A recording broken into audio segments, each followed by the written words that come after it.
Hey, Kelly Start with MobilityWOD here with challenge 2 of the Whole Life Challenge.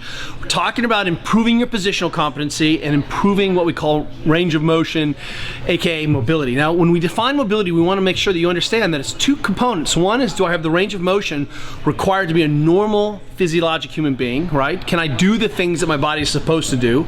Most of us are so restricted that we don't even realize that we're wearing exoskeleton suits. And number two, do I have the motor control or the technique to be able to control that range of motion? So it's not just I can do the splits and wrap my head around my face, right? Or my hand around my face or leg, we get the idea.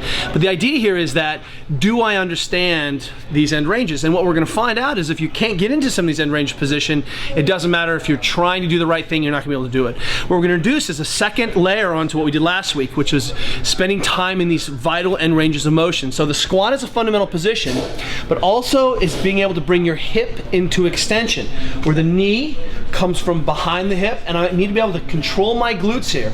If I'm short through the front of the hip, what we find is that when the leg comes back, if my quads are tight, hip is tight, then I end up dumping. I end up in this banana back position and my butt doesn't turn on, so I got jiggly butt syndrome.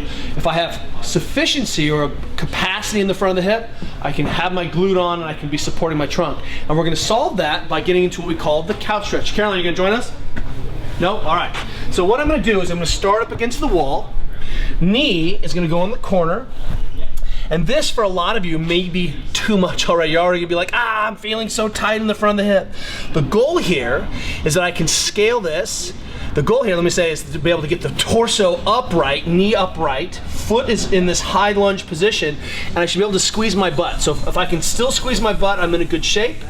I'm going to now keep winding this up till I ultimately get my butt back into the wall without ending up in a banana back. Rib cage stays down, I can still squeeze my butt. I can put my hand back here, I still have glute activation even though I'm feeling tight in the back.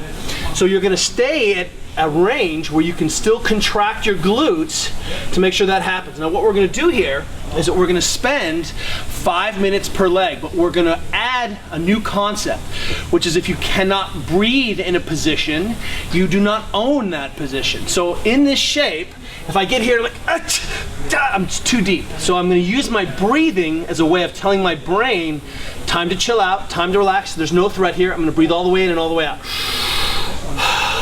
Butt check, good, I can squeeze my butt. I'm gonna hold the butt squeeze for 5 seconds. Release, big breath in all the way out. And I'm just gonna wind up a little further. Ooh, I got a little tension here. Butt can be squeezed for 5 seconds. Release, big breath in, all the way out. And I'm gonna work my way into collecting kind of 5 minutes a leg. And don't think you need to do all 5 minutes at once. Keep switching legs back and forth until you accumulate 10 minutes. The couch stretch is so important, and we feel like if everyone did it, we'd see less knee pain, better improved running mechanics, less back pain. This should be a hallmark of your daily positional practice. See you next week.